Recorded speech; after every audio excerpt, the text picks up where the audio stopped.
रीवा शहर की यातायात व्यवस्था एक बार फिर सवालों के घेरे में है। नियम के मुताबिक नो एंट्री रात 11 बजे से खुलनी चाहिए, लेकिन भारी वाहन रात 9 बजे से ही शहर में बेखौफ प्रवेश कर रहे हैं। बीती रात कोतवाली पुलिस ने कार्रवाई करते हुए नो एंट्री का उल्लंघन करने वाले 4 भारी वाहनों को पकड़ा। हैरानी की बात यह है कि यह जिम्मेदारी यातायात पुलिस की है, लेकिन कार्रवाई थाना पुलिस को करनी पड़ रही है।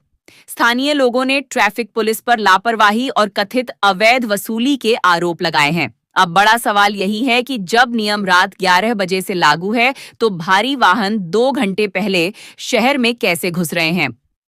कल 10:30 के पहले नो एंट्री में 4 गाड़ियां घुसी थी, तो उनके खिलाफ क्या कार्रवाई की गई? जो नो एंट्री में 4 वाहन जो कल आ गए थे, उनको अग्रिम कार्रवाई के लिए कंट्रोल रूम में खड़ा कराया गया था और रात्रि में ही उनके नो एंट्री के चालान काटे गए हैं।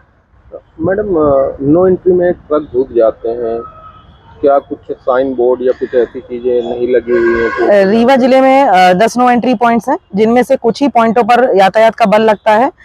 जब भी नो एंट्री में वाहन चले आते हैं तो उन पर चालानी कार्रवाई की जाती है और सभी नो एंट्री पॉइंट्स पर बड़े बड़े बैनर लगवाए गए, बोर्ड बने के लगे हुए हैं लोहे के, और उसमें साफ साफ लिखा हुआ है कि केवल वही वाहन शहर में आएंगे और कि जिनको कि शहर के अंदर कोई सामान लोड या अनलोड करना है, और उसमें नो एंट्री की टाइमिंग भी लिखी हुई है।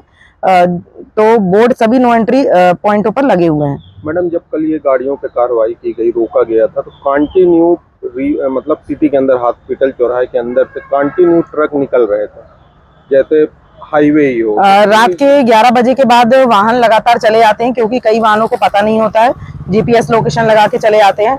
क्योंकि अभी जब हमारा ब्रिज क्षतिग्रस्त हुआ था, तो कई वाहन चालकों को यहाँ नॉलेज हो गया है कि नो एंट्री लगी रहती है और शहर के बाहर से जाना है, और रोड भी काफी अच्छी बन गई है। तो जो भी वाहन चालक शहर में नो एंट्री में प्रवेश कर जाते हैं और भूलवश ही आ जाते हैं, और यातायात पुलिस के द्वारा उन पर कार्रवाई की जाती है। मैडम, ऐसे जो ट्रक घुसते हैं उनके ऊपर भी कार्रवाइयाँ की जाएंगी, जो नो एंट्री के बाद भी शहर के अंदर घुसते हैं, जिनको कोई काम नहीं होता, जिनको रीवा शहर तो कोई नाता ही नहीं है। नाइट में देखिए यातायात का बल नहीं प्रेजेंट रहता है, और नाइट में ऐसे ही वाहनों को चिन्हित करके उन पर कार्रवाई करना बहुत ही मुश्किल होता है। यदि हमारे पास ये हो सकता है कि किसी दिन अचानक से चेकिंग लगा करके उन वाहनों पर कार्रवाई की जा सकती है। क्या नाम है? अनिल। कहाँ पे आ रहे हो? छिंदवाड़ा।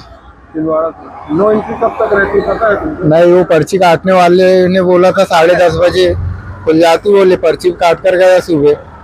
कहाँ पे कटी है पर्ची तुम्हारी? पर्ची ये पीछे हॉस्पिटल के पीछे। हॉस्पिटल के पीछे? हाँ। कितने काटी है? पता नहीं, नगर निगम वाले ने काटा है। क्या नाम क्या होगा? नाम हमको क्या पता, पहली बार तो आया। क्यों रुका गया है? पुलिस वाले क्या बोल रहे हैं? नो एंट्री लगी है बोले। वो बोले 10:30 बजे खुल जाती बोले। सर लोग बोल रहे कि वर्दी वगैरह पहना हुआ था कि ऐसे ही कोई भी रोक के तुमसे पैसे ले लेगा? नहीं, पर्ची काटे थे। कितने की पर्ची काटे थे? 100 रुपए की पर्ची है तुम्हारे पास? पर्ची है।